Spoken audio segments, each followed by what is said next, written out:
প্রথম রাষ্ট্রীয় সফরে মালয়েশিয়ায় প্রধানমন্ত্রী তারেক রহমান কুয়ালালামপুরে শাংগ্রিলা হোটেলে বাংলাদেশি প্রবাসীদের সাথে মতবিনিময় সভায় কথা বলছেন। তিনি সরাসরি যুক্ত হচ্ছি সেখানে। অর্থাৎ এই সেক্টরটাকে ধীরে ধীরে আমরা গড়ে তুলতে এখন আসলে এটা গেলে সংক্ষেপে একটি বিষয়। আমাদের আরেকটি চিন্তা ভাবনার কথা আপনাদের সামনে তুলে ধরি। যেহেতু বিদেশে আছেন, সারাক্ষণ মন তো দেশে পড়েই থাকে সবার, হয়তো অনেকেরই ফ্যামিলি আছে, তারপরেও দেশে মন পড়ে থাকে। হয়তো প্রতি 15-20 মিনিট, আধা ঘন্টা, 1 ঘন্টা অন্তর অন্তর মাঝে মাঝে ফ্যামিলির সাথে হয়তো টুকটাক মেসেজ আদান প্রদান করছেনই আপনারা কম বেশি সবাই। এখন নিশ্চয়ই আপনারা একটা ইনসিডেন্ট বা ঘটনা তো না, একটা অনুষ্ঠান গতকাল নিশ্চয়ই আপনারা দেখেছেন। আর্মি স্টেডিয়ামে একটা অনুষ্ঠান হয়েছে। আর্মি স্টেডিয়ামে এয়ারপোর্ট থেকে যাওয়ার পথে নিশ্চয়ই দেখেছেন সবাই আর্মি স্টেডিয়াম, সেখানে একটা অনুষ্ঠান আছে এবং সেখানে প্রাইমারি স্কুলের বাচ্চাদের একটা ফুটবল খেলা হয়েছে। এই খবরটা নিশ্চয়ই আপনারা দেখেছেন, গতকাল হয়েছে, আজকের পত্র থেকে এসছে। এখন আপনারা বলতে পারেন যে এটা কি এমন গুরুত্বপূর্ণ খবর? যারা দেখেছেন বা ডিটেলটা দেখেছেন তাদের হয়তো জানা আছে, সবার না জানা যেহেতু হয়তো নেই, সেই জন্য আমি কথাটা বলি। এই যে অনুষ্ঠানটি হয়েছে, প্রাইমারি গোল্ড কাপ যে ফুটবল টুর্নামেন্টটা হয়েছে, এই অনুষ্ঠানতে আপনারা জানেন সারা বাংলাদেশে প্রাইমারি স্কুলের 22 লক্ষ বাচ্চা পার্টিসিপেট করেছিল। 22 লক্ষ বাচ্চা। এবং এই 22 লক্ষ বাচ্চা যে পার্টিসিপেট করেছিল, এখানে ইভেন্ট হয়েছিল 1,23,000টা ইভেন্ট হয়েছিল। আপনারা বলতে পারেন, হয়তো অনেকেই প্রশ্ন করতে পারে, ঠিক আছে ভালো কথা, হলো একটা বড় অনুষ্ঠান হচ্ছে, বাচ্চাদের প্রাইমারি স্কুলের বাচ্চাদের অনুষ্ঠান হচ্ছে, ফুটবল খেলেছে। লক্ষ্য কিন্তু সেটা না, লক্ষ্যটা কিন্তু অন্য জায়গায়। অর্থাৎ দেখুন, একটা সমস্যা, এটা পৃথিবীর অনেক দেশেই আছে, বাংলাদেশেও একটা আছে, এই সমস্যাটা আছে। এখন এই সমস্যাটাকে তো আপনাকে অ্যাড্রেস করতে হবে এবং একই সাথে আপনাকে আরো অনেকগুলো পরিকল্পনা চিন্তা করতে হবে। আসুন সমস্যা কি সেটা আমরা তুলে ধরি সংক্ষেপে। সমস্যাটা হচ্ছে ড্রাগের একটা সমস্যা, আপনারা জানেন কম বেশি আমাদের সমাজে আছে। এখন একটা বাচ্চা, সে প্রাইমারি স্কুলের বাচ্চা হোক, সে সেকেন্ডারি স্কুলের বাচ্চা হোক, ইন্টারমিডিয়েট লেভেলের বাচ্চা হোক, অর্থাৎ বয়সটা কত, 8 বছর, 15 বছর, 20 বছর, 22 বছর, এই যে বাচ্চাটা, এই এই এই বয়সের বাচ্চারা যারা, এদের কিন্তু মানসিক এবং শারীরিক অসম্ভব এনার্জি থাকে। আমরা এই বয়সটা পার হয়ে এসেছি, কাজে আমরা জানি এই গাছে উঠে যাচ্ছে, এই দেওয়ালে উঠে যাচ্ছে, এই পুকুরে ঝাঁপ দিচ্ছি, কিছু একটা করছি, মানে অর্থাৎ কিছু একটা করতে ইচ্ছা করে। সারাক্ষণ মাইন্ড কাজ করছে, মন কাজ করছে, সারাক্ষণ ব্রেন কাজ করছে এবং আমরা সেটা তো বার্ন করতে হবে কোথাও। এখন দেখেন, দেশে খেলার মাঠগুলো হয় দখল হয়ে গিয়েছে, এই গল্প বললে তো আর লাভ নেই, এটা কম বেশি সবাই আমরা জানি। খেলার মাঠ বলতে গেলে নেই দেশে। আচ্ছা, শহরগুলোতে বলতে গেলে ঢাকা শহরে তো নেই, বড় শহরগুলোতেও খুব লিমিটেড। এখন এই বাচ্চাগুলোকে তো আপনার একটা এভিনিউ দিতে হবে, তাদের যে এনার্জিটা, মানসিক এবং শারীরিক যে এনার্জিটা, তো বার্ন করার জায়গা দিতে হবে। আপনি যখন তাকে খেলার সুযোগ দিবেন না, বন্ধ করে দিবেন, আপনি যখন তার, অনেকের মধ্যে অনেক কোয়ালিটি আছে, এখানে আপনারা আছেন অনেকে, আপনারা যে আমাদের বিভিন্ন জাতীয় দিবস হয়, 26শে মার্চ হয়, 16 ডিসেম্বরে, 21শে ফেব্রুয়ারি, অনেকে আপনারা কিন্তু গান করেন, অনেকে মিউজিক্যাল ইনস্ট্রুমেন্ট বাজান, অনেকে কেরাত প্রতিযোগিতা করেন, স্পোর্টসে অনেকে ভালো আছেন। এই যে আপনাদের মধ্যে এই কোয়ালিটিগুলো, একটা মানুষ, বাচ্চারা যারা আছে, যে বাচ্চাগুলোর আমি কথা বললাম, এই বাচ্চাগুলোর মধ্যে তো এই এনার্জিটা আছে এবং তাদের এই কোয়ালিটি আছে। অনেকের কারো গান শিখতে ইচ্ছা করে, কারো নাচ শিখতে, কারো ছবি আঁকতে ইচ্ছা করে, কারো কবিতা আবৃত্তি করতে ইচ্ছা করে, কারো কেরাত প্রতিযোগিতা করতে ইচ্ছা করে। এখন আমাদের এরা আমাদের সন্তান, আমাদের ভবিষ্যৎ। আমাদেরকে তো উপায় বের করে দিতে হবে যে সে যাতে সঠিক ডাইরেকশনে থাকে। এরকমই একটি ডাইরেকশন হচ্ছে, আমরা চাইছি যে আমাদের বাচ্চাদেরকে আমরা খেলার মাঠে ফিরে নিয়ে আসি। সারাদিন ফেসবুক থাকা অথবা অন্য কোনো আকর্ষণ থেকে, অন্য কোনো কিছুর ভিতর থেকে আমরা আস্তে আস্তে আমাদের জেনারেশনটাকে নিয়ে আসি প্রোডাক্টিভিটিতে। এবং সে কারণেই এই প্রাইমারি স্কুলে আমরা খেলার আয়োজন করেছি। শুধু তো ফুটবল হয়েছে, ইনশাল্লাহ অন্য স্পোর্টস। অর্থাৎ একটি বাচ্চা, আমাদের মূল যেটি পরিকল্পনা হচ্ছে, লং টার্ম যেটি পরিকল্পনা হচ্ছে, একটি বাচ্চা, এখানে আপনাদের যাদের ফ্যামিলি আছে, যাদের ছেলেমেয়েরা আছে স্কুলে, আপনি দেখেন বাচ্চা যখন সকালে স্কুলে যাচ্ছে, খেলাধুলা লেখাপড়া সব করে যখন সে বিকেলে বা সন্ধ্যায় বাসায় আছে, তখন কিন্তু সে অসম্ভব টায়ার্ড থাকছে, কোন রকমে হোমওয়ার্কটা করে ধাপাস ঘুমিয়ে পড়ছে সে, তাই না? তাই তো বিষয়টা।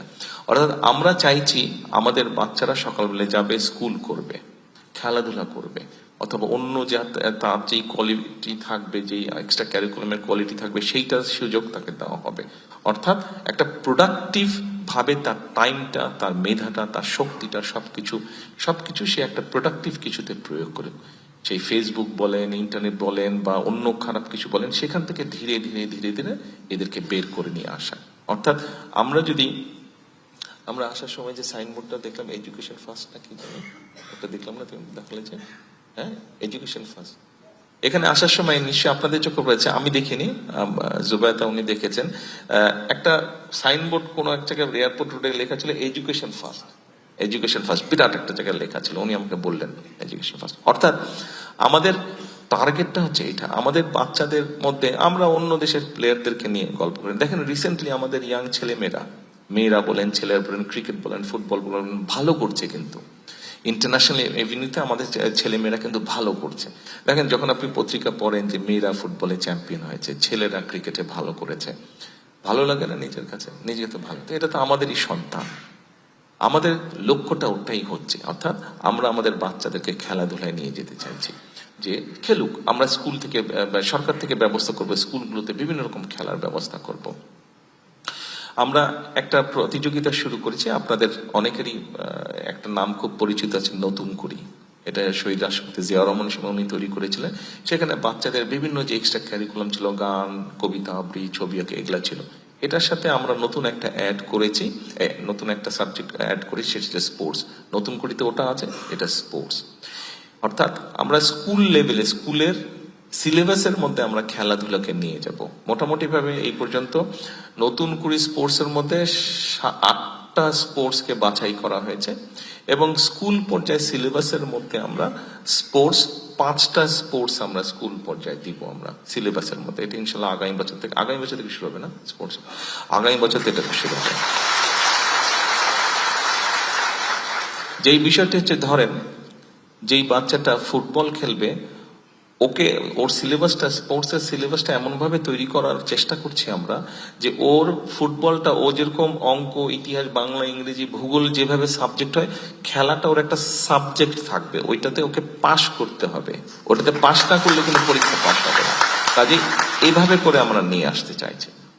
ঠিক একইভাবে আরেকটি বলি আপনাদেরকে, আমি আমার চিন্তাগুলা কি করতে চাইছি, যেহেতু সরকারের দায়িত্ব আমাদেরকে দিয়েছে জনগণ, আমরা কি করতে চাইছি, আমি কি করতে চাইছি আপনাদের সাথে শেয়ার করছি।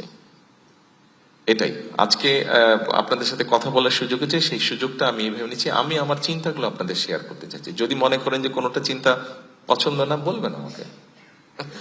আচ্ছা আসেন আরেকটা বিষয় শেয়ার করি আপনাদের সাথে। কয়েকদিন আগে, আমি জানি না আপনারা খেয়াল করেছেন কিনা কেউ কেউ,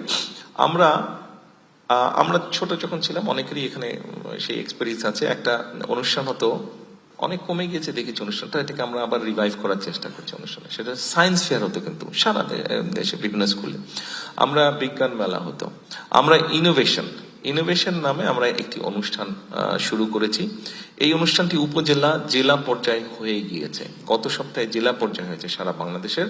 এটা আগামী 29 তারিখে চীন মৈত্রীতে, নেশন ওয়াইড, যেটা ন্যাশনাল, যেটা ইনশাল্লাহ চীন মৈত্রীতে হবে। অর্থাৎ আমরা আমাদের বাচ্চাদেরকে, আমাদের ছেলে মেয়েদেরকে আমরা ইনোভেটিভ, যে যার যেটা মাথায় যেটা আছে, 2জন বন্ধু হোক, 3জন বন্ধু হোক, নিজে সে একা হোক, কি সে করতে পারে, কি সে চিন্তা করে, তার কোনো কিছু ইনোভেট করার, কিছু আবিষ্কার করার, কিছু বানানোর কি সেটা চিন্তা, সেইটা সে যাতে বই প্রকাশ করতে পারে, সেটার যাতে প্রতিফলন সে ঘটাতে পারে, সেইটার জন্য আমরা অনুষ্ঠান শুরু করেছি। সেই অনুষ্ঠানটার ফাইনালটা হবে, নেশন ওয়াইডটা হবে ইনশাল্লাহ 29 তারিখে চীন মৈত্রীতে হবে। গেল খেলা, গেল ইনোভেশন। এবার আসেন, এরপরে আমরা স্কুল সিলেবাসের মধ্যে যেটা নিয়ে আসতে চাইছি। আমি এই জন্য বাচ্চাদের কথা বলছি বা স্কুলের কথা বলছি, আপনাদের সামনে তুলে ধরছি এই কারণে, এরা আমাদের ভবিষ্যৎ।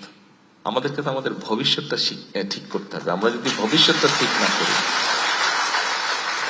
আমরা শুধু অন্য দেশের বাচ্চাদের দিকে চাই থাকবো, আরে এত ভালো করে ফেললো, ও এত ভালো করে ফেললো, অমুক দেশের বাচ্চা এত ভালো করে ফেললো। আরে ভাই, আমাদের নিজেদের বাচ্চাদের খবর নাই, এটা কোনো কথা হলো? আমাদের নিজেদের বাচ্চাদেরকে রেডি করতে হবে, বিকজ এদেরকে যদি আমরা মানুষ করে গড়ে তুলতে পারি, তাহলেই বাংলাদেশটা একদিন টার্ন রাউন্ড করবে। এটা this is how I see it, how I believe it. একই সঙ্গে কালচার, আমরা যেটা করতে চাইছি, আমরা 5-6টা সাবজেক্ট অফ কালচার। একটা হতে পারে আর্ট, মিউজিক হতে পারে, কবিতা আবৃত্তি হতে পারে, কেরাত প্রতিযোগিতা হতে পারে। এই সাবজেক্টগুলো আমরা স্কুল সিলেবাসের মধ্যে নিয়ে আসবো। অর্থাৎ কেউ যদি গান শিখে তাকে ওই গান ওইভাবে শেখার আমরা ব্যবস্থা করব, এবং তাকে পরীক্ষা হবে রীতিমতন। কেউ যদি মিউজিক্যাল ইনস্ট্রুমেন্ট বাজানো শিখে তাকে ওইভাবেই সিলেবাস দেওয়া হবে, ওইভাবেই সে তার পরীক্ষা হবে।